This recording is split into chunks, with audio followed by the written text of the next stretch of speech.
Today we will discuss about anal fissure. First of all, introduction.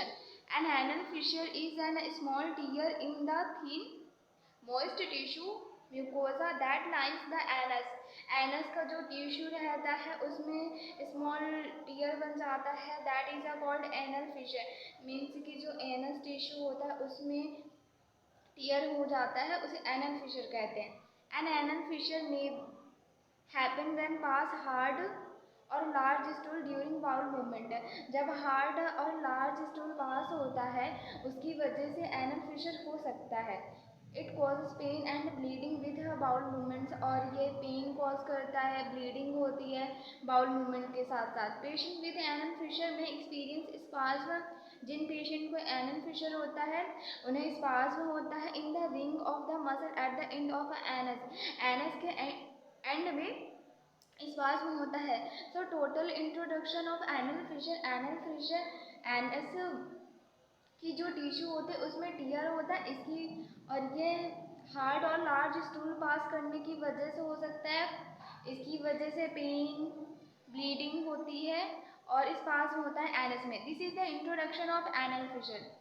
Now definition. Anal fissure is a linear laceration of anal epithelial associated with constipation. Anal fissure anal epithelium में laceration को कहते हैं और जो constipation की वजह से होता है. जब लंबे टाइम से कॉन्स्टिपेशन रहता है उसकी वजह से जो एनल की एपिथेलियल रहती है, एनल के टिश्यू रहते हैं उसमें लैसरेशन हो जाता है, जिसे एनल फिशर कहते हैं. You can see in this figure anal fissure. This is the internal anal sphincter. Anus, ये हमारे एनस में टीयर हो गया है. This is the anal fissure.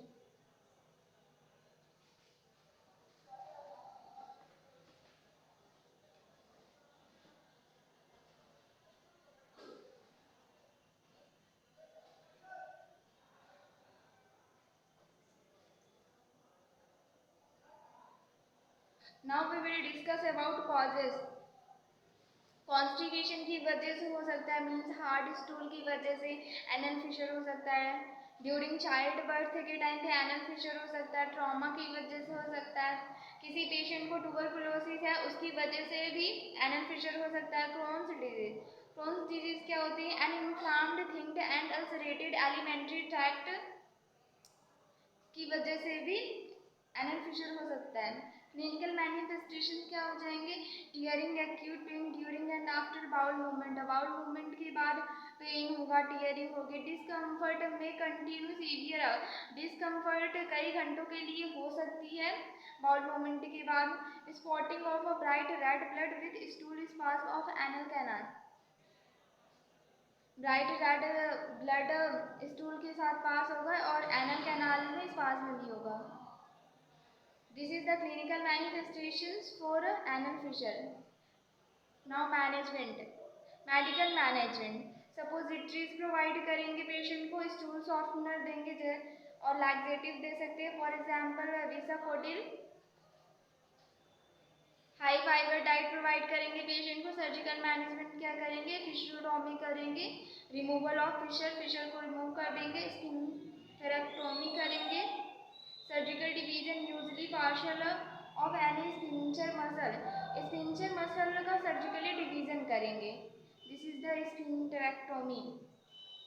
Now nursing management.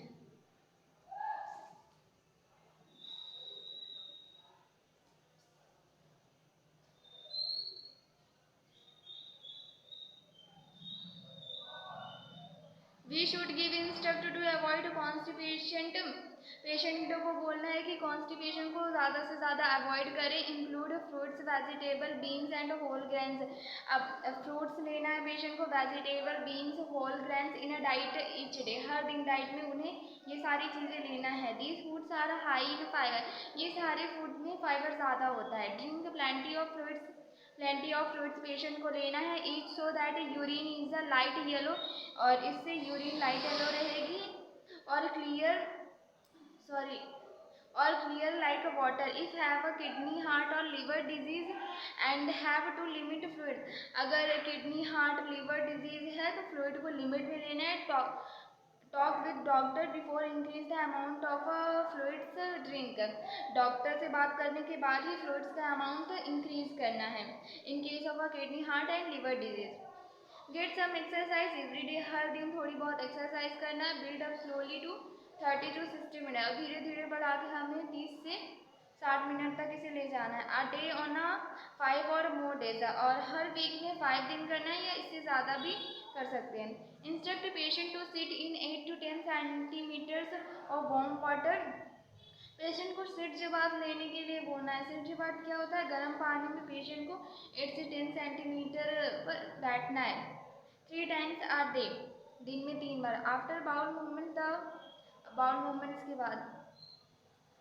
Seat जबात का मतलब होता है कि पेशेंट को एक टब में गर्म पानी लेकर, वार्म वाटर लेकर उसमें 8 to 10 सेंटीमीटर पे बैठना है। इससे बाउल मूवमेंट के बाद उन्हें रिलीफ मिलेगा। The warm water help the area heal, और जो टीयर वाला एरिया रहेगा उसमें हीलिंग होगी। इजी डिस्कम्फर्ट कम होगा। Do not put soft salt और शैम्पू इन द वाटर, और सिट बाथ के लिए जो वाटर हमने लिए उसमें सॉल्ट, शैम्पू, सॉफ्ट, ये कोई भी चीज़ हमने नहीं मिलानी है। These are the all about Anand Fisher. Thank you.